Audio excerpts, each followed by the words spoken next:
Kejaksaan Negeri Tanjung Jabung Timur. Kita bisa.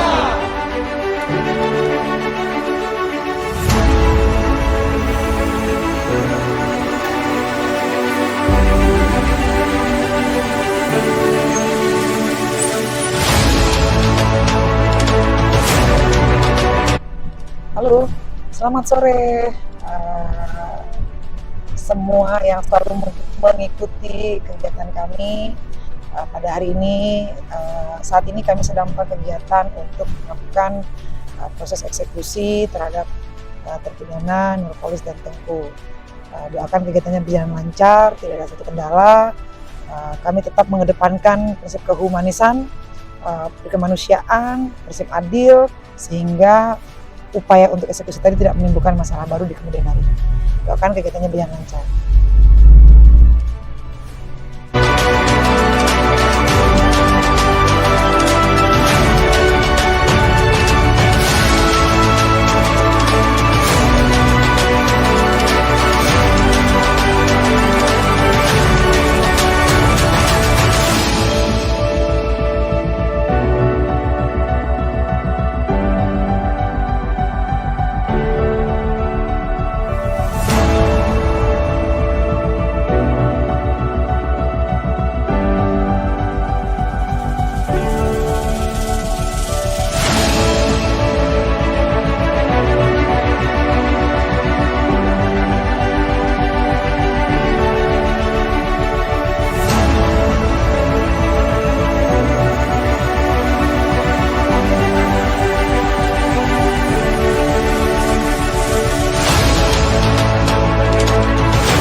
Terkait dengan eksekusi atas putusan dari Mahkamah Agung atas dua terdakwa Tengku dan Nurkolis. Tengku sebagaimana kita ketahui bersama dinyatakan dalam putusan Mahkamah Agung itu telah terbukti secara sah dinaikkan melakukan tindak pidana sebagaimana diatur dalam pasal 21. Untuk Nurkolis ini sama-sama kita ketahui ya terkait dengan persoalan KPU saat itu. Alhamdulillah kegiatannya berjalan lancar. Saya sangat mengapresiasi pada masing-masing terpidana dan ini sangat-sangat kooperatif. Jadi kami sudah berkomunikasi sebelumnya, kami melaksanakan tugas sebagaimana mestinya, berjalan lancar. Nanti untuk detail bagaimana pelaksanaan segala macam besok kita buatkan press release secara resmi.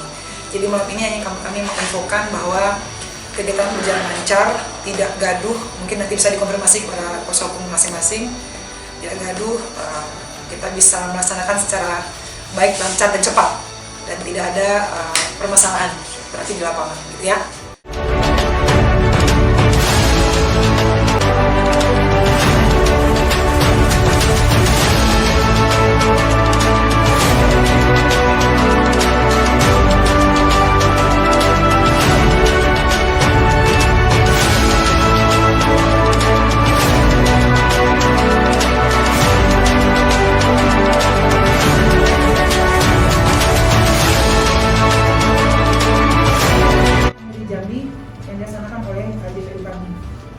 Untuk selanjutnya pada Selasa tanggal 7 Maret kami Kejaksaan Negeri Tanjung Jabung Timur telah menerima rilas pemberitahuan salinan petikan putusan dari Pengadilan Negeri Tanjung Jabung Timur atas nama terdakwa Nurkolis. Nah, yang pada pokoknya mengabulkan permohonan kasasi dari pemohon kasasi atau penuntut umum pada Kejaksaan Negeri Tanjung Jabung Timur, membatalkan putusan Pengadilan Tindak Pidana Korupsi pada Pengadilan Negeri Jambi nomor 39 tanggal 11 April 2022 tersebut. Mengadili sendiri menyatakan terdakwa Nurkolis tersebut tidak terbukti secara sah dan mengakibatkan bersalah melakukan tindak pidana sebagaimana dakwaan primer penuntut umum, membebaskan terdakwa oleh karena itu dari dakwaan primer penuntut umum, menyatakan terdakwa Nurkolis telah terbukti secara sah dan meyakinkan bersalah melakukan tindak pidana korupsi secara bersama-sama, menjatuhkan pidana terhadap terdakwa dengan pidana penjara selama 4 tahun dan denda sebesar 50 juta rupiah dengan ketentuan apabila denda tidak dibayar maka diganti dengan pidana kurungan selama 1 bulan. Menetapkan masa penahanan yang terjalin terdakwa dikurangi seluruhnya dari pidana yang dijatuhkan, memerintahkan terdakwa ditahan, menetapkan agar barang bukti berupa nomor urut 1 sampai dengan 1922 sebagaimana tercantum dalam tuntutan penuntut umum dikembalikan kepada penuntut umum untuk dijadikan barang bukti dalam perkara lain atas nama Sumardi. membebani terdakwa membayar biaya perkara sebesar Rp2.500. Nah, atas dasar putusan Mahkamah Agung ini, kami telah melaksanakan eksekusi didasarkan pada surat perintah pelaksanaan putusan pengadilan nomor 161 tanggal 8 Maret 2023, artinya 1 hari setelah kami terima petikan putusan atas nama Nurkolis, kami telah melakukan eksekusi dengan cara melakukan penjemputan terhadap terpidana di kediaman. Nah, dalam hal ini dapat kami sampaikan yang bersangkutan dalam ini Pak Nurkolis sangat-sangat kooperatif sehingga proses kita dalam melaksanakan eksekusi atas putusan ini tidak bermasalah.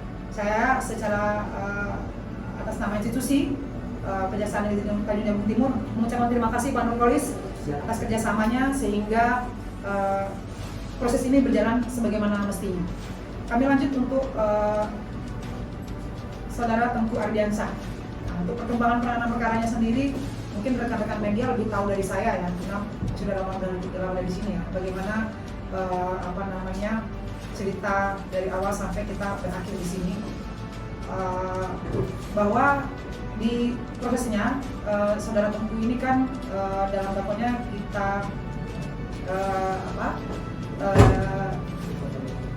terdakwakan dengan pasal 21. Jadi pasal 21 ini dapat saya sampaikan mungkin agak langka ya, yang sepertawan kita baru KPK dan kami yang berhasil membuktikan sehingga sampai pada putusan tadi. Dapat kami sampaikan juga di tingkat pengadilan pertama dengan nomor putusan nomor 3 mengadili menyatakan terdakwa Tengku Ardiansyah terbukti secara sah dan meyakinkan bersalah melakukan tindak pidana dengan sengaja merintangi penyidikan terhadap para saksi dalam perkara korupsi. 2. Menjatuhkan kepada terdakwa oleh karena itu dengan pidana penjara selama 3 tahun dan denda sejumlah Rp200 juta dengan ketentuan apabila denda tersebut tidak dibayar maka diganti dengan pidana kurungan selama 2 bulan. Menetapkan masa penangkapan dan penahanan yang terjadi terdakwa dikurangi seluruhnya dari pidana yang dijatuhkan. Menetapkan barang bukti nomor 1 sampai dengan 56 dikembalikan kepada pihak Kejaksaan Negeri Tanjung Jabung Timur. Barang bukti nomor 57 sampai 58 dikembalikan kepada terdakwa Tengku Ardiansyah. Selanjutnya pada hari Jumat tanggal 8 Juli 2022 telah dilaksanakan pernyataan akta banding terhadap Tengku Ardiansyah di Pengadilan Tindak Pidana Korupsi pada Pengadilan Negeri Jambi. Pernyataan akta banding terhadap Tengku Ardiansyah dilaksanakan oleh Jaksa Penuntut Umum pada Kejaksaan Negeri Tanjung Jabung Timur. Nah, selanjutnya telah terbit putusan Pengadilan Tinggi Jambi yang amannya pada pokoknya menyampaikan yang pertama, menerima permintaan banding dari terdakwa Tengku Ardiansyah dan Jaksa Penuntut Umum pada Kejaksaan Negeri Tanjung Jabung Timur menguatkan putusan Pengadilan Tindak Pidana Korupsi pada Pengadilan Negeri Jambi nomor 3 tanggal 4 Juli 2022 yang dimintakan banding tersebut, menetapkan masa penangkapan dan penahanan yang telah dijalani terdakwa dikurangkan seluruhnya dari pidana yang dijatuhkan, memerintahkan agar terdakwa tetap berada dalam tahanan kota, membebankan biaya perkara para terdakwa dalam kedua tingkat peradilan dalam tingkat banding sebesar Rp5.000. Selanjutnya pada hari Jumat 16 September 2022 telah dilaksanakan pernyataan akta kasasi terhadap Tengku Ardiansyah di Pengadilan Negeri Tindak Pidana Korupsi di Pengadilan Negeri Jambi. Selanjutnya sama seperti Pak Nurkolis pada tanggal 7 Maret. Jadi ini putusan Mahkamah Agungnya sama-sama kami terima pada hari Selasa tanggal 7 Maret. Kami telah menerima persalinan petikan putusan atas nama terdakwa Tengku Ardiansyah dengan nomor 314 tanggal 15 Februari 2023. Putusan ini tanggal 15 Februari 2023 dan kami terima tanggal 7 Maret 2023. Amarnya pada pokoknya menyampaikan, menyatakan yang pertama menolak permohonan kasasi dari pemohon kasasi atau penuntut umum pada Kejaksaan Negeri Tanjung Jabung Timur dan pemohon kasasi 2 atau terdakwa Tengku Ardiansyah membebankan kepada terdakwa untuk membayar biaya perkara pada tingkat kasasi sebesar Rp2.500. Putusan Pengadilan Negeri Jambi mengadili menyatakan terdakwa Tengku Ardiansyah tersebut di atas terbukti secara sah dan meyakinkan bersalah melakukan tindak pidana dengan sengaja melakukan penyidikan sebagai penyidikan terhadap para saksi dalam perkara korupsi sebagaimana ketentuan pasal 21. Menjatuhkan pidana kepada terdakwa karena itu dengan pidana penjara selama 3 tahun, denda Rp200 juta. Subsidiar 2 bulan kurungan. Menetapkan masa penangkapan penahanan jalan terdakwa dikurangkan seluruhnya dari pidana dijatuhkan.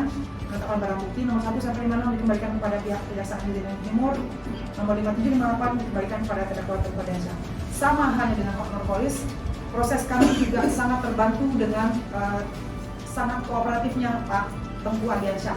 Jadi dapat kami ceritakan sedikit berdasarkan petunjuk pimpinan setelah kami menerima petikan putusan, arahan pimpinan segera melaksanakan eksekusi. Ini memang atas kerjasama yang baik dari Pak Tengku dan Pak Nurkolis, sehingga prosesnya tidak perlu berlarut-larut. Artinya kami tidak perlu terbitkan DPO, ya kan akan aman waktu lagi ya. Alhamdulillah dapat kita sampaikan di sini yang bersangkutan kooperatif. Pak Nurpolis sempat menghubungi Pak Kasipitsus menyampaikan sudah siap untuk kita eksekusi, tidak akan ada perlawanan, termasuk Pak Tentu juga seperti itu. Nah ini pertanda baik, artinya proses kami di Kejaksaan Negeri Tanjung Jabung Timur, barangkali Pak Nurpolis dan Pak Tentu sudah memonitor, artinya sudah mulai kita bikin humanis, jadi tidak ada lagi sesuai pesan direktif dari Jokowi, Pak Presiden kepada Jaksa Agung untuk tidak arogan. Inilah kami buktikan kepada masyarakat sebagai bentuk transparansi kinerja kami, sebagai bentuk humanis kami dalam bekerja. Inilah realisasinya pada hari ini. Begitu ya Pak Tentu, Pak Nurpolis ya? Ya. Oke. Demikian teman-teman wartawan, kalau yang ditanyakan.